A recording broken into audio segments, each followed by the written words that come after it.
हमने रवां साल 18,700 अरब रुपए के कर्ज वापस करने हैं और आईएमएफ से कर्ज लेने की पेशगी शराइत पूरी करने में हल्कान एफबीआर ने विद होल्डिंग टैक्स में 1% इजाफा करने पर गौर शुरू कर दिया है, जबकि डेवलपर्स और बिल्डर्स पर जायदाद की खरीदारी पर 3% एक्साइज ड्यूटी आयद कर दी गई है। और दूसरी जानिब ऑडिटर जनरल की एक रिपोर्ट में इंकशाफ हुआ है कि वजारत खजाना ने काबीना की मंजूरी के बगैर आईन और कानून की खिलाफ वर्जी करते हुए सरकारी अफसरान को 4 एजाजिये यानी 24 करोड़ रुपए एजाजिये की मद में अदा कर दिए।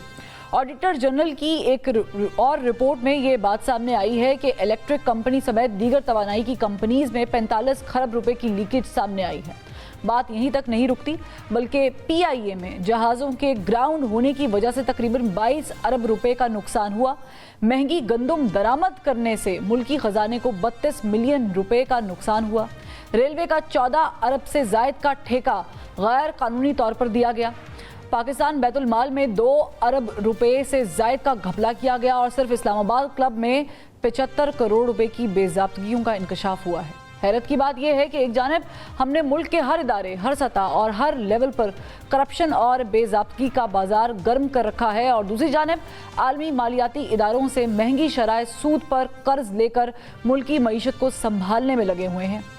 ज़रा सोचिए कि 7 अरब डॉलर्स का कर्ज लेने के लिए हमारी हुकूमत ने हर खासो आम को टैक्सेस की जंजीरों में इस तरह जकड़ दिया है कि कारोबार का भट्टा बैठ गया है।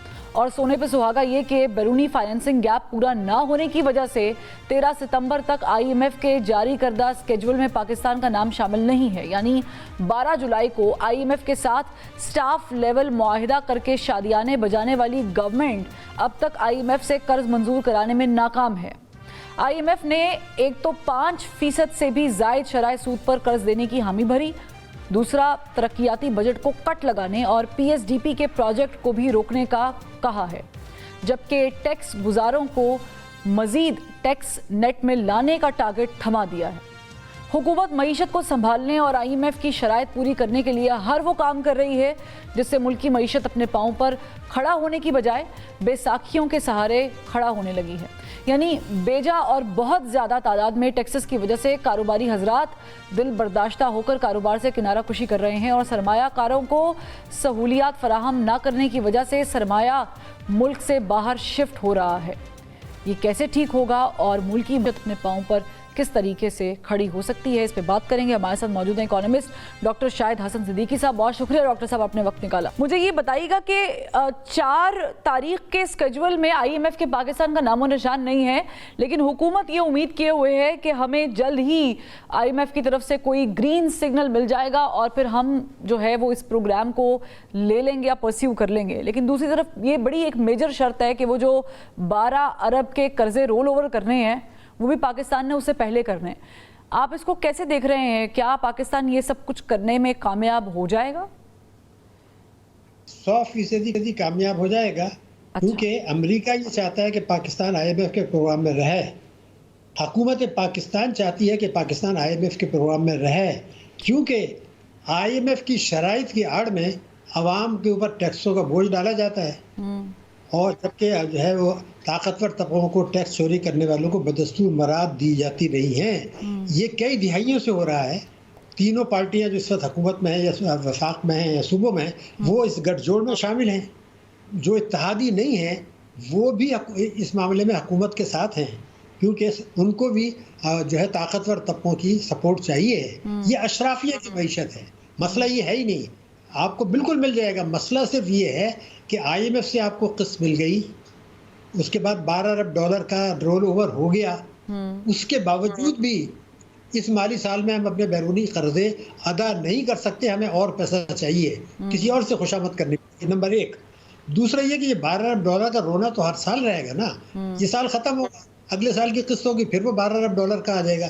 इसका मतलब ये है कि हमें अल्टीमेटली, चूँकि इस्लाहात करने से हम परहेज कर रहे हैं, चूँकि इस्लाहात ताकत पे नहीं चाहते, इसलिए अब ये बात 2-3 बातें वाज़ेह है। नंबर 1 तो कि हमारा ये जो 37 महीने का प्रोग्राम होगा, इसमें मईशत लड़खड़ाती हुई चलेगी। आवाम को रिलीफ की बात करनी ही नहीं चाहिए, क्योंकि जो रिलीफ मिलेगा उससे 2 या 3 गुना वापस दूसरी जेब से ले लिया जाएगा। हुकूमत नहीं रिलीफ देगी।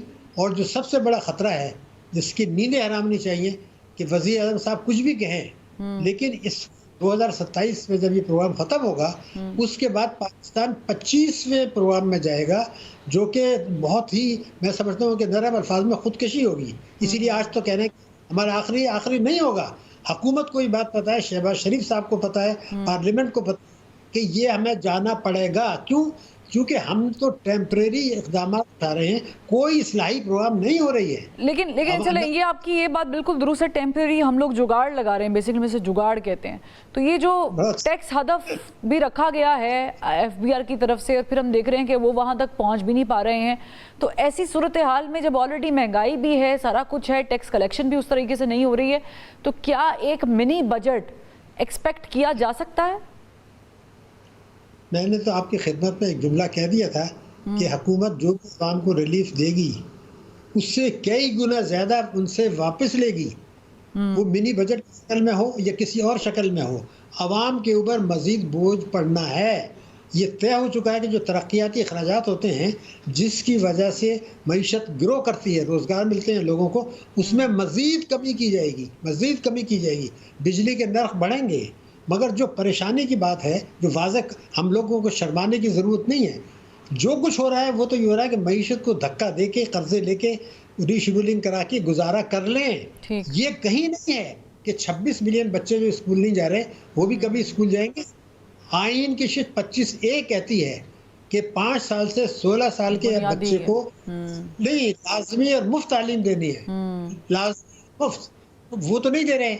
तो सुप्रीम कोर्ट जब हम तो एहतराम करते हैं, वो अच्छा है, इलेक्शन की भी बातें रात को 12 बजे खुलती है, बड़ा अच्छा किया। रिजर्व सीट्स का भी चल रहा है, वो भी बहुत अच्छा किया। वहाँ तालीम नहीं देते, और यहाँ पर जो तालीम हासिल कर चुके हैं उनके लिए नौकरियां भी नहीं है, ये भी एक बड़ी प्रॉब्लम है। लेकिन डॉक्टर साहब, एक छोटा सा सवाल मैं और ऐड करना चाह रही थी इसी गुफ्तगू में। बहुत सारे फैक्टर्स मिलके किसी इकोनॉमी को स्टैंड करते हैं या खड़ा करने में अपने पाँव पे मदद करते हैं। SIFC के ऊपर बहुत तकिया किए हुए थे, बड़ा इंपॉर्टेंट रोल है। आप समझ रहे हैं कि परफॉर्मेंस हो सकती है SIFC की?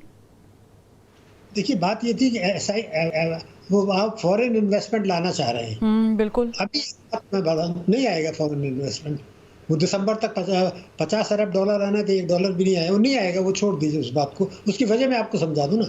शहबाज शरीफ साहब वज़ीर-ए-आज़म पाकिस्तान ने ये कहा कि 15,000 अरब रुपया FBR ने कम वसूल किया है जो उसकी कैपेसिटी है। आप मुझे ये बताइए, मीडिया है, सियासी पार्टियां हैं, अपोजिशन है, सिविक सोसाइटी है, किसी उल्मा है, मुफ्ती, किसी एक ने ये मुतालबा किया कि भाई ये 15,000 अरब तो आप खुद कह रहे हैं, अगर आप इसका बड़ा हिस्सा वसूल कर लें तो फिर बिजली के नर्ख बढ़ाने पड़ेंगे, IPPs के भी मसला तय हो जाएगा। लेकिन वो कोई मुतालबा करने के लिए तैयार नहीं है। आप IPPs के लिए तो हंगामा आराई कर रहे हैं गैर ज़रूरी तौर पर। ताजरों के मामले पे भी हड़ताल हो जाती है। मैं कहता हूँ एक कभी हड़ताल से एक ये तो कर लो भाई कि ये जो 15,000 अरब रुपया वज़ीर-ए-आज़म पाकिस्तान ने कहा है, आप ये कहेंगे जब तक आप इसको वसूल करने के लिए कानून साजी करके निज़ाम नहीं बनाते, हमारी डिमांड एक है। लेकिन उन्होंने सिर्फ FBR कहा है। सूबे भी हैं, के पास है, एग्रीकल्चर सूबों के पास है, प्रॉपर्टी सूबों के पास है, वो सब मिला के 22,000 अरब रुपया साल हम कम वसूल कर रहे हैं। हमारी प्रॉब्लम यही है। डॉक्टर साहब, बिल्कुल दुरुस्त फरमाया। आपके वक्त का बहुत शुक्रिया।